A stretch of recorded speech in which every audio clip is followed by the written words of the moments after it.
China की currency में अगर इंडिया जैसी बड़ी कंट्री कर रही है ट्रेड कुछ करेंसी के लिए, रशिया पहले तो डिस्काउंट में दे रहा था इंडिया को oil.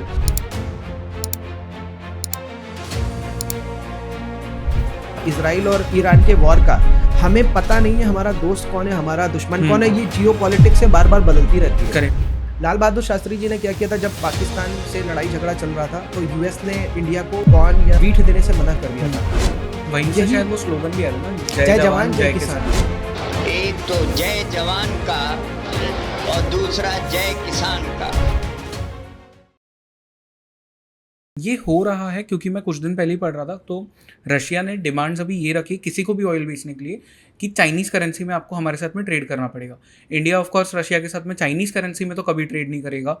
And at the other में किया है पर अब तो नहीं कर सकता क्योंकि अब हमारे रिलेशन से इतने खराब हो चुके हैं चाइना के साथ में कि हम अफोर्ड ही नहीं कर सकते। चाइना के साथ खराब होने के बाद में इधर रिसेंट में पिछले एक साल में एक बार कोई पेमेंट ऐसी हुई है चाइनीज करेंसी में? हाँ। ओके, ये बताना जरा क्या था। ये मेरे को एग्जैक्टली पूरा नहीं केस याद है, बट एक साल के अंदर का न्यूज़ है। वहां पे मैंने देखा था कि कुछ करेंसी के लिए रशिया पहले तो डिस्काउंट में दे रहा था इंडिया को ऑयल, और उसके बाद में फिर क्या हुआ कि डिस्काउंट बंद कर दिया उन्होंने। कहा लगता है इंडिया को मतलब हमारा ही ऑयल मतलब बड़ा सस्ते में दे रहे हैं, हम बड़ा एहसान कर रहे हैं, तो उन्होंने कहा कि अब पेमेंट लेंगे तो उसमें लेंगे।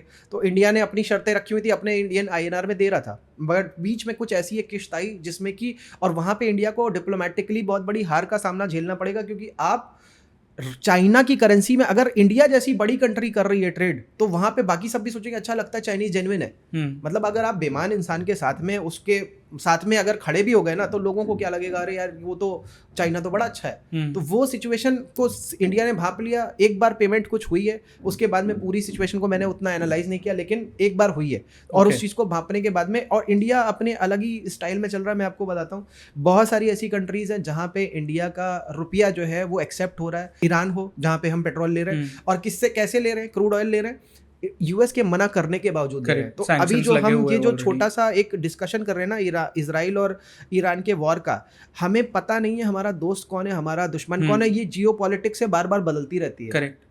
तो अभी जैसे मालदीव में सत्ता परिवर्तन, या श्रीलंका में सत्ता परिवर्तन, या बांग्लादेश में सत्ता परिवर्तन, या पाकिस्तान का भी मैं बताऊंगा कि चाइना अपनी सरकार का पीएम बनाने में जुटा हुआ है, वो उधर यूएस अपना बनाने में जुटा हुआ है। तो ये जो सिचुएशन बार बार बदल रही है ना, इस सिचुएशन को डील करने के लिए ऐसी डिप्लोमेसी की ज़रूरत है जहाँ पे कि मतलब कोई ना हमारा दोस्त है ना कोई दुश्मन है, और ऐसी सिचुएशन को लेकर के चल रहा है। तो अब चाइना की करेंसी के पॉइंट ऑफ व्यू से इंडिया ने अपने को बहुत, जैसे ईरान है, ईरान इंडियन रुपी में पेमेंट लेने के लिए तैयार है। अब हमारे लिए कितना बढ़िया है, लेकिन यूएस नहीं चाहता कि ईरान से आप पैसा, और इजराइल भी हमारा दोस्त है, तो दोस्त है वो, मतलब वो दोस्त कहने के लिए। अभी मैं बताता हूँ ये इनडायरेक्टली कहाँ से हिट कर रहा है। आपको ऐसा लगेगा कि अरे भाई इजराइल हमारा दोस्त है, बट यार आप सोचो कि अगर इजराइल, देखिए वो उनके अपने रीजन हो सकते हैं कि वहाँ पे कोई हिजबुल्ला संगठन है जो उसके ऊपर वॉर कर रहा है या टनल बना रहा था, उन्होंने टाइमली उस पर अटैक कर दिया। लेकिन इंडिया के लिए तो बड़ी प्रॉब्लम वाली सिचुएशन है कि एक जगह से हमें कच्चा क्रूड ऑयल सस्ते में मिल रहा है, और वहाँ पे हमले वगैरह हो गए, और मान लो अगर उसके पेट्रोल के कुओं पे हमला कर दिया तो एक तीर से दो शिकार हो जाएंगे।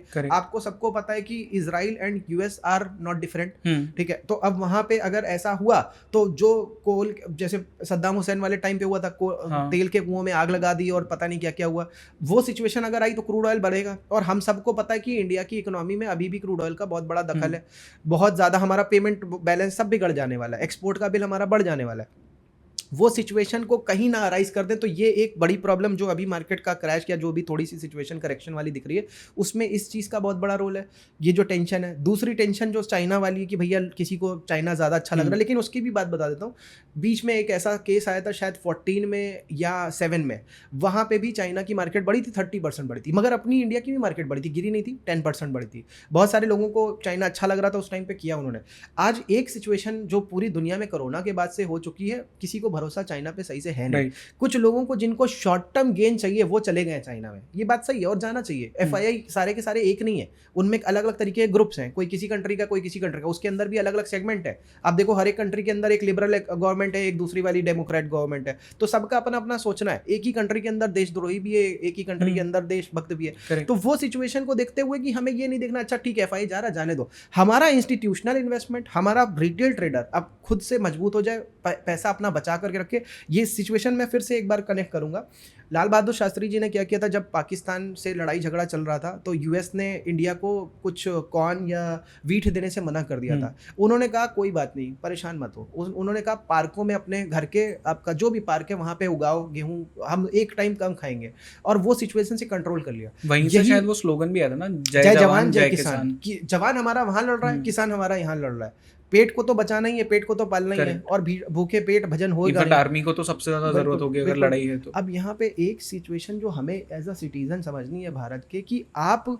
गवर्नमेंट चाहे कोई भी है, आप इस देश के तो सिटीजन ही हो, ठीक है। अब हमारा ही कोई भाई वहां पे लड़ रहा है, हमारे ही घर का बंदा गया हुआ है, हमारा या तो पड़ोसी गया हुआ है, कोई ना कोई हमारा ही है। अब वो हमारे देश के अंदर नहीं आने देना चाहता किसी को, लेकिन आप ये भी तो समझो कि फाइनेंशियल मार्केट में कोई ऐसा पर्सन बैठ करके आने की कोशिश कर रहा है जो इस यहाँ से क्रैक मारने की कोशिश कर रहा है। तो वो सिचुएशन को डील करने के लिए तो इंटरनल हम लोगों को मजबूत होना है, कि सोचना है कि हाँ भाई ऐसी सिचुएशन है। मैं तो बहुत सारी चीज़ें मैं यूट्यूब पे लाइव बहुत सारी चीज़ें सिखाता रहता हूँ, बताता रहता हूँ, ताकि नुकसान को किसी तरीके से बचाएं, क्योंकि बहुत बड़ा बड़ा नुकसान लोगों का होता है। वहाँ पे भी ये बात हम लोग पकड़ रहे हैं कि भाई मतलब लो के बीच में, जैसे मैंने आपको बताया 14 में राइज है चाइना में, 7 में राइज है, डिफरेंस 7 ईयर्स का लमसम है।